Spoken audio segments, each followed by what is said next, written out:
What inspired me to write Analog and Vinyl was I was looking for a musical to work on at the time, and I didn't really have a project, and I started thinking about jukebox musicals, and that I kind of enjoy them. I think some of them work, some of them didn't.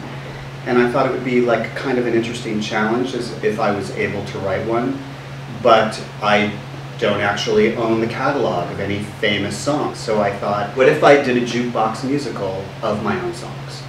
So the original title of Analog and Vinyl was Analog and Vinyl, a jukebox musical of songs that nobody's ever heard of that were never hits. And I shortened the title because I didn't really think that would be a big draw for audiences.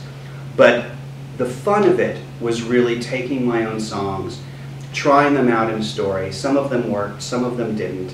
And then the crazy thing that started to happen was once I started to work on the story around these pre-existing songs, I started to become more attached to the story I was telling than the songs themselves. The process was really fun. It was very interesting because it allowed me to explore the nature of jukebox musicals, how difficult they are to write, and I had sort of this new appreciation of the challenge of taking pre-existing songs and fitting them into a story. One of the first exciting moments that I had was when I read the script out loud for the first time, and one of the people that read the script was Sarah Stiles, who's playing Rodeo Girl in Analog and Vinyl. And the excitement that I had discovering an actor who embodied the piece, who was so natural, made me laugh, such a great person. And so the first excitement was really discovering very early on an actor that was going to work in the piece, and that obviously has continued to stay in the show. Everyone needs to come to see Analog and Vinyl because it's a really fun show. I mean, it's just, I tend to write things that I want to see. So not everybody shares my taste, obviously.